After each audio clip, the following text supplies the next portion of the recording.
എൻ്റെ പേര് doctor D Wilson.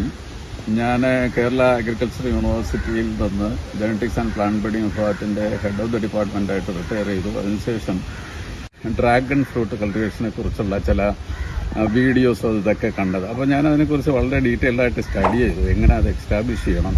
അങ്ങനെ ആലോചിച്ചുകൊണ്ടിരിക്കുമ്പോഴാണ് മിസ്റ്റർ പ്ലാന്റേഷൻ എന്ന ഒരു സ്ഥാപനത്തെക്കുറിച്ച് മനസ്സിലാക്കുവാനും അതിൻ്റെ നടത്തിപ്പുകാരനായ മുകേഷിനെ പരിചയപ്പെടാനും ഒക്കെ അവസരമുണ്ടായി. അങ്ങനെ അവരുമായി ബന്ധപ്പെട്ടപ്പോഴത്തേക്ക് അവർ പറഞ്ഞു, അവർ വന്ന് എല്ലാ റെസ്പോൺസിബിലിറ്റിയും ഏറ്റെടുത്ത് ഇതിന് പ്രധാനമായിട്ടും ഡ്രാഗൺ ഫ്രൂട്ടിനെ സംബന്ധിച്ച് പ്രധാന വിഷയം എന്ന് പറഞ്ഞു കഴിഞ്ഞാൽ മറ്റ് ചെടികൾ നടുന്നവരെ നമുക്ക് നടാൻ പറ്റില്ല. അതിന് പ്രത്യേകം സപ്പോർട്ട് വേണം.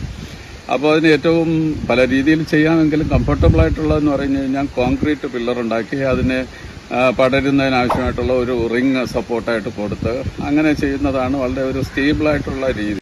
മിസ്റ്റർ പ്ലാന്റേഷനുമായിട്ട് ബന്ധപ്പെട്ട് അവർ വന്ന് ആ ഉത്തരവാദിത്വം ഏറ്റെടുത്ത് കംപ്ലീറ്റ് ആയിട്ട് ചെയ്യും. ഇപ്പോൾ കഴിഞ്ഞ ഒരു 2-3 ആഴ്ചയായിട്ട് ഇവിടെ വന്ന് ഞാൻ ട്രിവാൻഡ്രം ഡിസ്ട്രിക്റ്റിലെ കല്ലിയൂർ പഞ്ചായത്തിലെ സ്പെസിഫിക്കായിട്ട് പറയുകയാണെന്നുണ്ടെങ്കിൽ കാക്കാമൂല എന്ന സ്ഥലത്താണ് ഞാനിവിടെ അടുത്തുള്ള അഗ്രികൾച്ചർ കോളേജിൽ തന്നെ ഒത്തിരി നാൾ പ്രൊഫസറായിട്ട് വർക്ക് ചെയ്യുകയും ചെയ്തു. അങ്ങനെ ഇവിടെ നിന്ന് അത് എസ്റ്റാബ്ലിഷ് ചെയ്തു. ഞാൻ പങ്കുവയ്ക്കാൻ ആഗ്രഹിക്കുന്ന വളരെ നന്നായിട്ട് ആ ജോലി അവർ പറഞ്ഞതുപോലെ തന്നെ കറക്റ്റായിട്ട് വന്നു, കറക്റ്റായിട്ട് ചെയ്തു, നല്ല ക്വാളിറ്റി ആയിട്ട് ചെയ്തു. അതുപോലെ